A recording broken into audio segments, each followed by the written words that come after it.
indeed a deep honor and a very humbling privilege to be your invited speaker today. In originally establishing this day to honor the slain soldiers and sailors who fought the Civil War, Lincoln is noted to have said, "What can aid more to assure this result than by cherishing tenderly the memory of our heroic dead? We should guard their graves with sacred vigilance.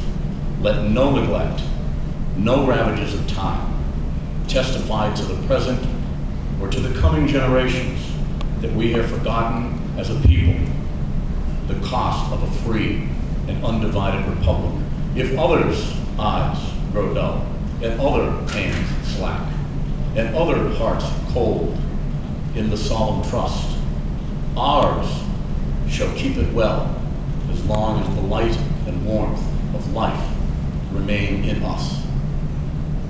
By being here today, you have yourselves made clear that you have not forgotten, that the light and warmth of life burns brightly in each of you, and that with the clarity provided by that light, you demonstrate well that you understand the cost of a free nation.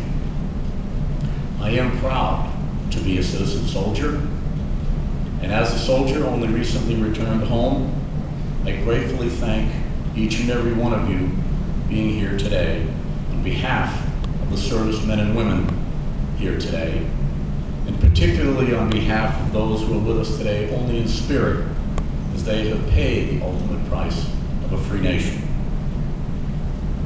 Hingham has much to be proud of in the way it remembers its fallen soldiers, sailors, Marines, airmen, and Coast Guardsmen.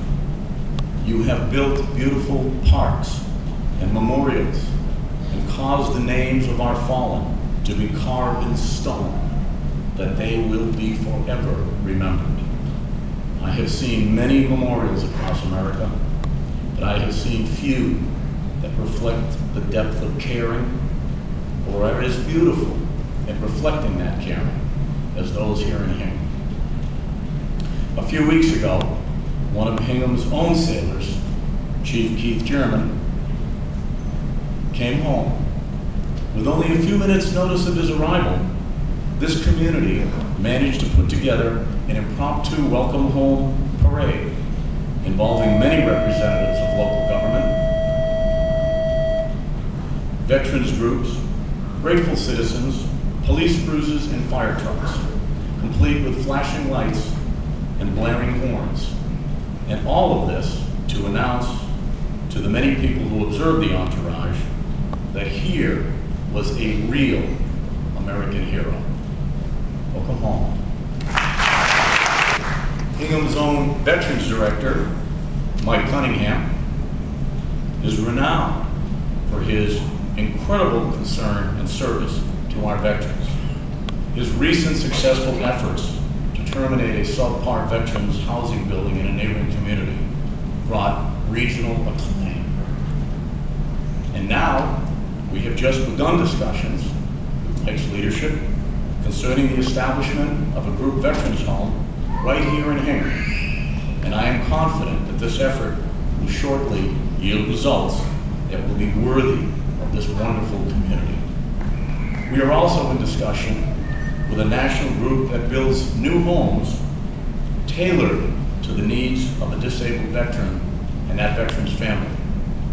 Again, I am confident that we will raise the funds needed and that we will welcome to our town a new family in the home that we will build for them, because Hingham understands far better than most what Lincoln meant when he said we must bind up the nation's wounds to care for him who shall have borne the battle.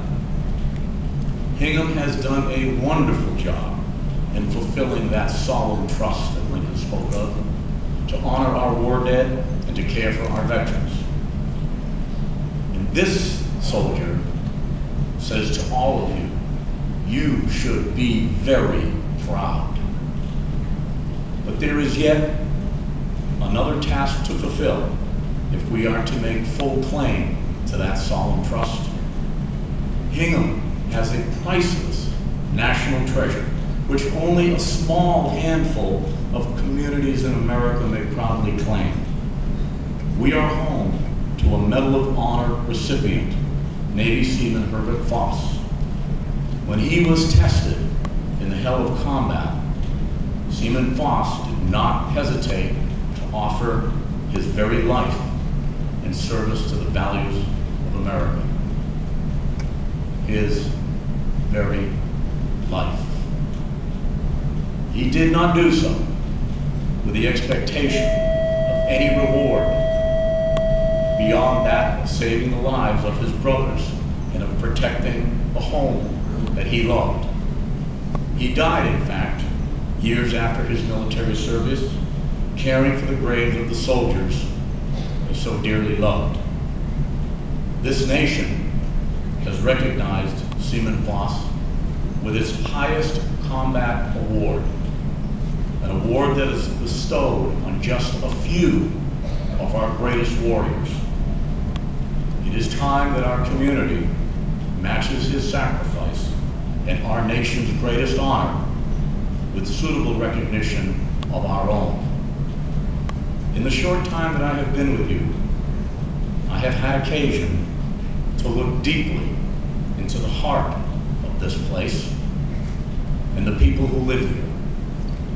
I know we will give a permanent home to Navy Seaman Foss, his memory, and we will honor his service. We will, as the Bible exhorts us to, bring him home on the wings of the wind, and we will do it soon. Our nation is again at war. It is hard to imagine, as we gather here on this beautiful day and in this peaceful place, the truth of those simple words. Do you remember 9/11? Remember the shock and horror of that day? Do you remember that for a time we were afraid to leave our homes and walk our streets, to gather in cities and large public events? For the first time in America's life, we experienced the insecurity of attacks at the very heart of our home and the symbols of our nation's vitality. But we do not feel that fear anymore. We can walk our streets again. We can enjoy a Red Sox game or a day at the beach with our family. We can gather at these Memorial Day services, and we can live our lives each day in pursuit of whatever goals and dreams we may have, and we can do it without fear. There is a price for this gift.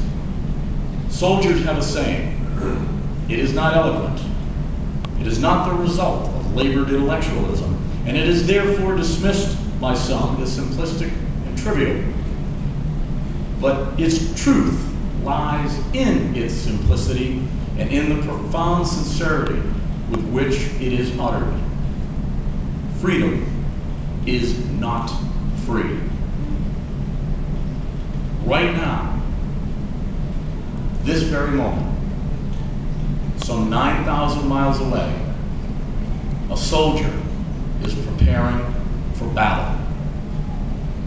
Right now, he will put on 80 pounds of body armor, weapons, grenades, ammunition, and he will ready himself to walk into 130-degree heat on a multi-day patrol. Soon, because he has done this before, he knows his back will ache and his throat will burn. Unless you have done this, the pain is simply unimaginable, and he may take a knee to rest, but he will not stop.